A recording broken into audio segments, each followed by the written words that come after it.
What's up guys, it's Ash here and welcome back to a brand new video on the channel. In today's video guys, I've got some updated 4-2-2 custom tactics and player instructions for you in FIFA 23. The 4-2-2 is definitely one of the most balanced and reliable formations yet again this year. But just before we get into the video guys, please be sure to drop this a thumbs up as it does really help me out. It's team of the season, so if you guys need any coins, make sure you check out MMOXP.com. Their link is down in the description. They're fast, cheap and reliable, and if you use my code Rema, you can get yourself a nice 5% discount. Okay then guys, so starting off with the custom tactics for the defensive style, as always, I like to have this on balanced. The reason we have this on balanced is because you have the best control over your defenders. So when you need to apply pressure and press high, you're able to do that, and then when you need to drop back a little bit, you're also able to do that. So having this on balanced does give you the greatest control that the other settings will not offer you. I'm not saying you have to use balanced, it's just something I suggest. Moving on to the defensive width guys, I like to have this on 40 at the moment. The reason for this is so we can primarily defend in a narrow and compact shape, which means we're going to be able to block off all those attacks through the middle because our team's going to be nice and compact and tight together. So by having the width lower, it stops your opponent just being able to run right through your team. The reason we don't go any lower with the width though is because it's still important to maintain a bit of width in case your opponent tries to go down the wing. So we still need to have a little bit of width, so when an opponent tries a wide attack, we're also able to cover those areas. Moving on to the depth guys, I like to have this on 60 at the moment. This is because it's a really nice balanced defensive line.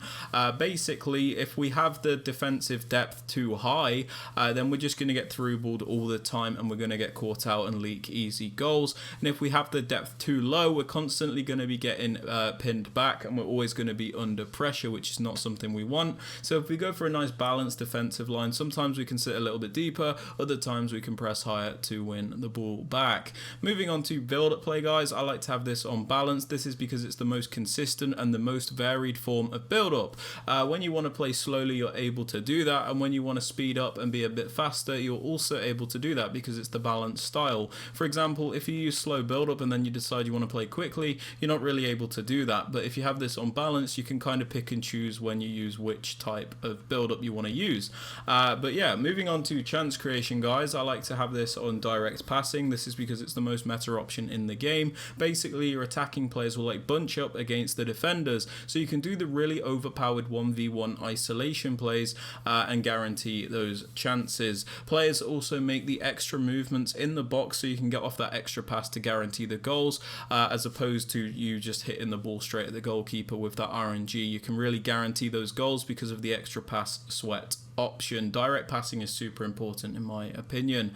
Moving on to the attacking width guys, I'm just using this on 48. There's not really anything specific about this number, but the reasoning behind it is I don't like having my width super low, otherwise it feels like my players are too close together and I don't like that. And on the flip side, I don't like having the width super high, otherwise this feels more like a 4-2-4, which if I wanted to use that, I'd obviously use the 4-2-4. So I kind of just go for something in between on 48 and it works quite nicely.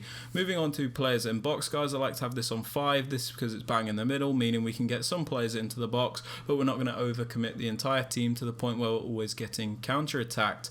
As for corners and free kicks, I have these both on 1 because there's a set piece routine that I use which require these to be on 1. There is a link to that in the top right hand corner of the screen. Now moving on to the players you want to use guys, in the 2 striker positions, I like to go for a balance between the 2 players. So what I like to do is I like to have one more creative player on the left hand side and then a more poacher finisher player on the other side. This is so we've got that balance between the 2 strikers, because what I've noticed is if you just use 2 out and out finishers all the time, you're very restricted in what you can do because those players are very limited. All you can really do is play through balls and crosses to them. They can't really get involved. So I like to have at least one creative player so I feel like I can, you know, be a lot more varied in attack basically, but it's not something you have to do, it's just something I would suggest if you're struggling.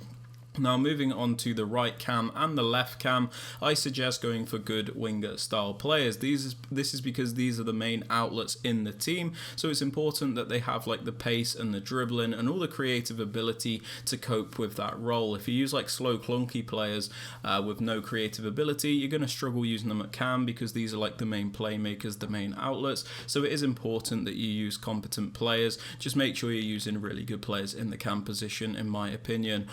Moving moving on to the two CDMs, guys, I like to go for a balance between the two. So in the left CDM spot, I like to go for a more defensive-minded player. This is somebody that's going to stay back, break up the play, and make sure we're really good defensively. It's important to have that balance in the midfield. So I suggest somebody with a medium-high work rate if you can get it, as you get the maximum contribution in defense and they're not too bothered about going forward. Moving on to the right CDM, we use a more box-to-box style player. This is somebody that's going to attack and defend and have a bit of a free roll. So I suggest somebody with a high work rate if you can get it, as you get the maximum contribution in both attack and defense. But just ensure that this player has a nice well-rounded card so that they can do a bit of everything. Moving on to the fullbacks, guys, I like to go for a balance between the two. So in the left back position, I like to go for a more attacking-minded fullback. This is somebody that's actually going to go forward and contribute on the attack for us. So I suggest using like a more attacking fullback in one of the positions. And then in the right back position for me, I have a more defensive fullback. This is somebody that's going to stay back and really add that defensive security. I just like to go for a balance between the fullbacks. You guys don't have to if you don't want. As for the centre backs and the keeper, these just need to be the meta players. There's really not too much to say about them. Now moving on to the player instructions, guys. On the left striker, my more creative player, I have him on stay central and mixed attack. We have him on stay central because we don't want him drifting off into the wide areas. He is our striker after all, so we do want him to be in the correct positions, so it is important to keep them in the central areas. We've already got the cams to cover those slightly wider areas. I also have him on mixed attack, as I feel like you get a lot more out of the player this way. If you put like them on getting behind all the time, they can be a bit one-dimensional, and when you've got like a creative player, you sometimes want them to get more involved in the build-up and stuff like that, so it's useful to have them on mixed attack in my opinion. Moving on to the right striker, my more like finisher striker, the out-and-out striker, I have him on stay central and getting behind. Stay central is for the same reasons as the left striker, where we don't want him drifting off into the wide areas, but we actually have this player on getting behind because, like I said, since he's my finisher, I do want him to be making those runs to get as many chances as possible. I like getting behind on like my more finisher striker, as I feel like it's very useful. But yeah, if you have like two like Haalands and Kanes, like finisher strikers, you could have them both on getting behind, or if you have like two creative players, you could put them both on mixed attack. It's basically you change these based on the types of players you have, I think. But yeah, moving on to the right cam and the left cam, I have them on comeback on defense and get into the box for cross. We have them on comeback on defense, so it defends in a 4-4-2. This is because the 4-4-2 is one of the best defensive formations in the game, as you can defend through the middle and you can defend the wide areas as well. So what this means is both cams are going to come back to defend as the left mid and right mid, just so we're a little bit more defensively sound when we don't have the ball. We also have them on get into the box for cross, so they're not hesitant to get into the penalty area and contribute to the attacks. If you have them on balanced crossing runs, sometimes these players can be a little bit passive and not too useful when you do get to the penalty area, so I do like to have them on get into the box for cross.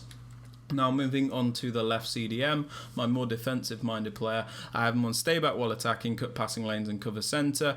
We have him on stay back because obviously he's defensive, we don't want him going forward. We have him on cut passing lanes, so he's always looking to break up the play. It's super useful to have this setting on. And then we also have him on cover centre, so he does cover those central areas, which is super important.